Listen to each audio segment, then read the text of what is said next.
Welcome to this week's OK at Work with myself, Sarah Sawyer, and my colleague Russell Berger, both attorneys at Offit Kurman. And today we are talking about the EEOC's proposed updates to workplace harassment and guidance. So the EEOC has published proposed enforcement guidance on workplace harassment, which, if finalized, would be the first update to that guidance in nearly 25 years. And so, kind of just to set the stage here, this really is an update on guidance that is seen through the lens of recent events, such as the Me Too movement and changes in law, different, gender issues and, LGBTQ issues, different things that have come to the forefront in the modern workplace. So their guidance is going to be coming out kind of around those more recent societal issues that we've been already discussing in a lot of ways on here, and just that employers have definitely been seeing. So Russell, what does new guidance from the EEOC mean, and what should employers be thinking about? Yeah, so it's not a change in the law, right? The EEOC can't change the law. What they can do is issue guidance about how they're going to interpret it, what their enforcement priorities are going to look like, and as you were saying there, it's giving guidance to its agents, to its investigators, to its lawyers that might file a lawsuit on its behalf in response to charges of discrimination that get filed on what they want to emphasize, what positions they want to take, and where they want to focus. So to some extent, from an employer perspective, and we've been talking about these issues because they are kind of the current events in this space and have been over the last few years. And what the EEOC is saying is, yeah, that's right. This is what we're going to focus on. These might become enforcement priorities, and these are things that we're going to keep a close eye out on, with respect to how employers behave.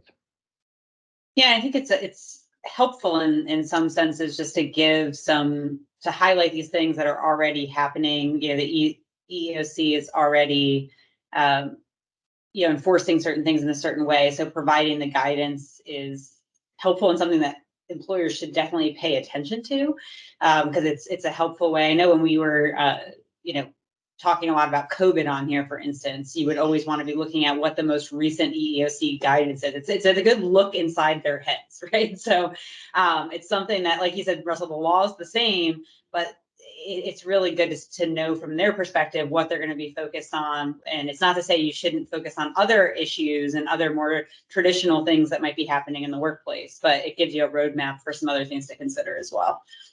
Yeah, it's like you hear it at I'm going to use a sports metaphor here, at the beginning of like the football season. Well, the NFL is really emphasizing this rule this year, has really stressed it and trained it with its officials.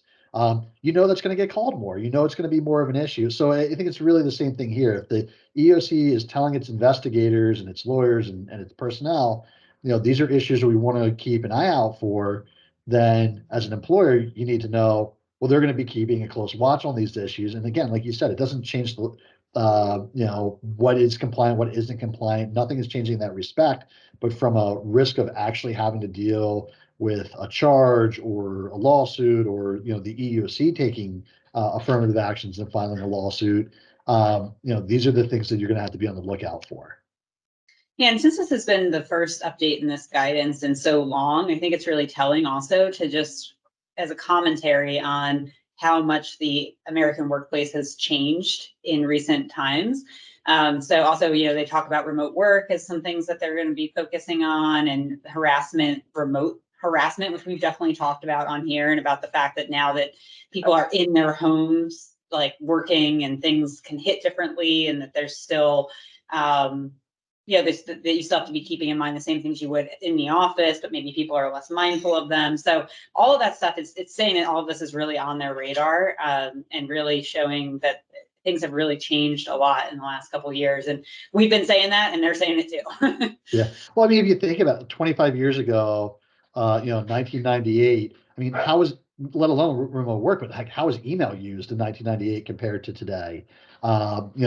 No one had Slack or Teams or Skype for Business or any of that stuff in 1998. I mean, it's just such a vastly different, environment. And, we say it all the time, like, harassment can take many forms. It can occur in many different places and in many different ways.